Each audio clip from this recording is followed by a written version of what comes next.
Pasensya na kung papatulugin na muna ang pusong napagod kakahintay. Mangangarap pa rin kahit masakit, baka sakali. Welcome once again to the Instructor's Compass. This is your host, Sir Gonzaga Jr., a philosophy and social science tertiary education teacher. Our topic for this moment is the dark side of utilitarian ethics. Let me repeat the topic. It is the dark side of utilitarian ethics. Before going any further, let me first explain what is utilitarian ethics. This is an ethical theory that deals with the decision of what is right and what is wrong depending on the greater good for the greater maturity. This is a very controversial topic, and this needs to be learned for the sake of understanding the theory. However, your humble online instructor does not give a guarantee that this is the best ethical solution for any ethics problem. Now, to make utilitarianism understandable and simple, this is an ethical decision considered to be right when there can be more benefited and less harmed. That means, truth here is a mere numbers game, and the idea with the majority draw or the idea of the majority draw will end up being considered as the ethical decision, not really considering the reality and factuality of things at hand. Thus, if you noticed, decisions in this ethical theory does not rest on expertise, experience, and existence. Now, let us have a situational example to clarify the explanation on utilitarianism. For example, a car lost control of its brake and the driver noticed it. Now the driver have a left and right direct turn available to maneuver. To the left, he can bump one person, and to the right, he can bump 5 persons. Now if we will use Christian ethics, every life is precious and worthy of being protected. But in utilitarian ethics, the decision is simple. Which turn can kill less and save more? Then go to that turn or go to that direction. To the utilitarian supporter, killing 1 and not 5 is already a victory, and one that is very much acceptable considering there were 4 lives saved instead of losing everyone.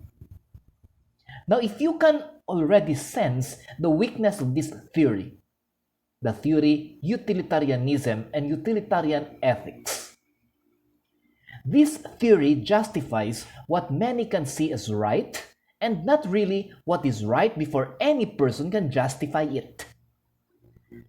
Thus, there is a danger of letting the wrong become the correct one as long as there will be a significant support or there will be significant numbers to support it. Today in the workplace, the sad influence of utilitarianism has already crept deep into the system of any institution, religious or not. During the past decades, immorality is really considered a factual avenue of work discipline, and if aggravated, it will lead to termination. People in the system before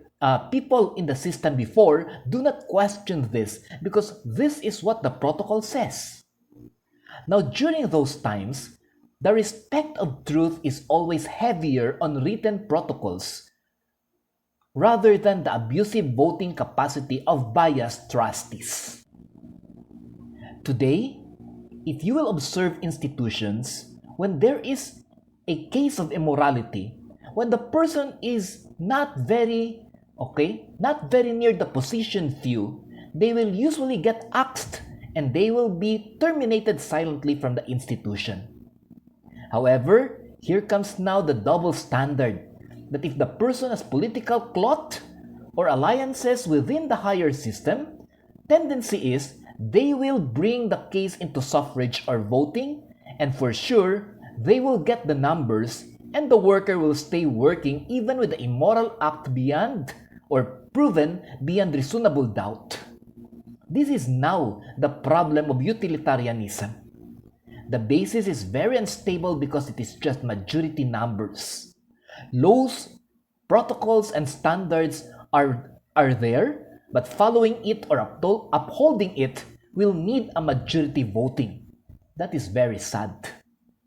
If you will analyze this one, utilitarianism made the proven systems and protocols inutile and useless.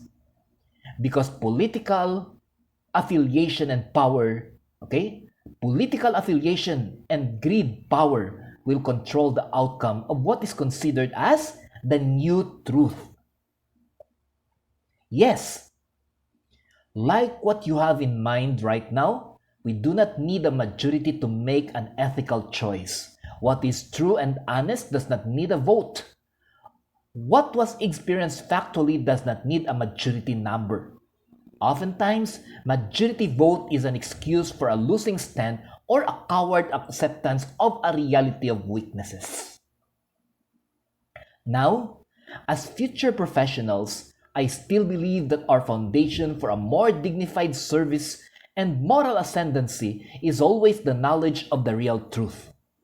May it be the majority or the losing vote.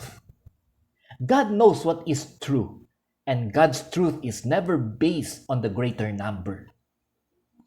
I hope you have learned from our discussion regarding the dark side of utilitarianism. Yes, utilitarian ethics is being taught in ethical books, but we have to know the demarcation line of truth and lies. And if we still know how to draw that line, that will make us ethical professionals in our field of present and future practice. Have a great ethical mindset, everyone. Once again, this is your online instructor, Sir Noy Gonzaga Jr., and this is the Instructor's Compass. And may God bless you and have a great day, everyone.